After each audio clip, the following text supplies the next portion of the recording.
1. New message from Luna Lauren, Hypnotica 93. Dear Marina, I prayed for this day for so long, and it's finally here. Since the first day you started your Ritmo, I hoped you'd take advantage of the fan mail feature, and now you have. The minute I got the notification, I dropped everything I was doing to make sure I was the first person to use it.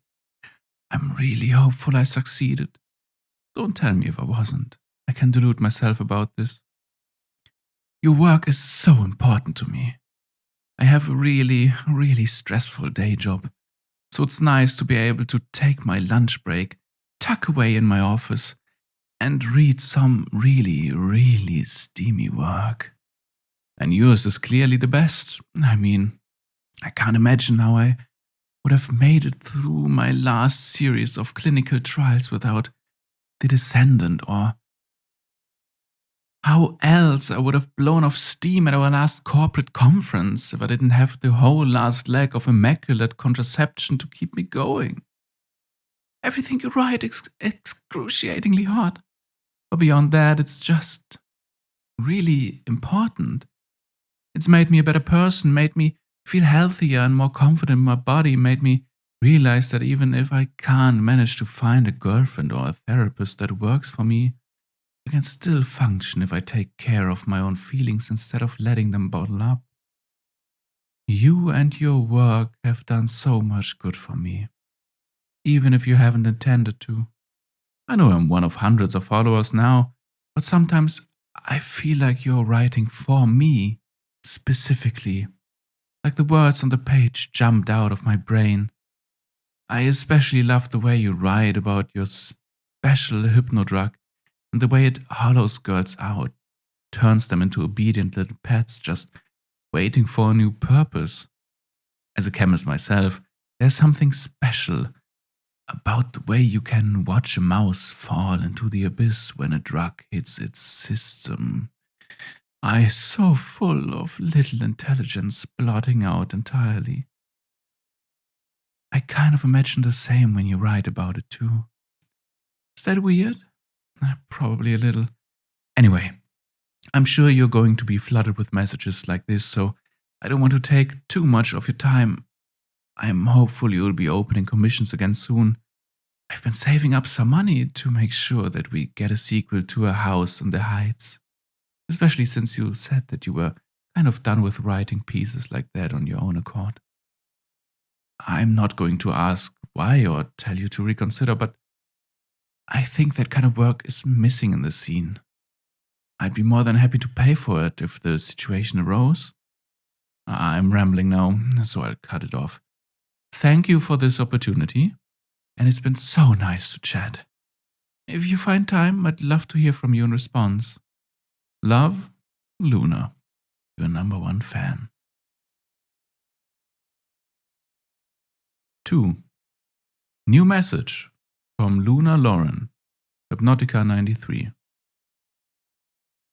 Marina, honestly, I'd assumed you were going to be so swamped with mails to go through that you weren't going to be able to write back. Imagine my surprise when I opened your account on my lunch break and saw that I had a message in my inbox. For it to be from you and not just some acknowledgement like I've gotten from other authors, but a long message that showed that you cared, that you wanted to talk to me.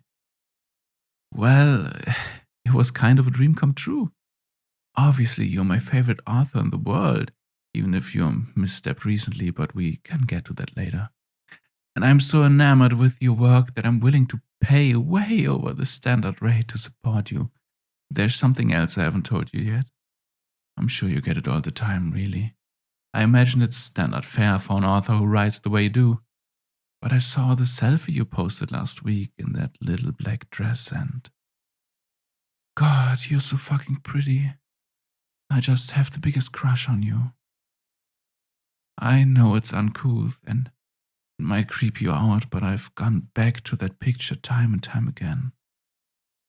When I've gotten really stressed out at work lately, it's replaced reading House in the Heights as a way to calm me down.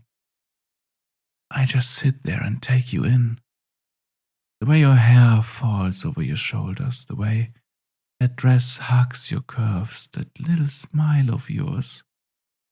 It really surprised me when you said that you lived alone. Someone like me couldn't manage to get a girlfriend, but you should be swimming in women. Respectfully, I'd throw myself at your feet any time. Veering away from that before I get too weird, I wanted to mention that I'm disappointed in your note about not writing more of House in the Heights, even if you were paid for it.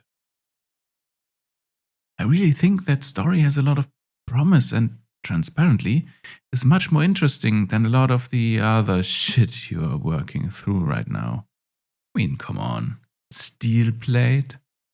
Putting aside that knights and princesses aren't even in vogue right now, you just have no real grasp on fantasy. It feels flat and lifeless, and I know you're capable of better if you can just apply yourself properly. Heights, on the other hand, is perfect, and you should keep doing what you're best at. Growth is important, yeah, but for someone like you who lives off this, you really should be careful about keeping your audience happy. Otherwise, people might not stick around for too long. Just my 2 cents. I hope to hear from you soon. Love, Luna, your #1 fan, and hopefully more. 3. New message from Luna Lauren, Hypnotica93. Hi Marina. I wanted to first write and say that I'm sorry. I feel like I came on a little strong in the last email and I wanted to apologize. I'm really new to this. A lot of people that I work with don't get it, you know?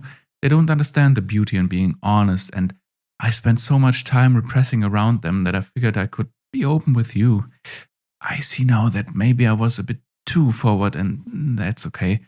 I can understand that you're maybe not used to this much attention. It would explain why you write such graphic stories or why you're so focused on making up new victims in your head on such a regular basis.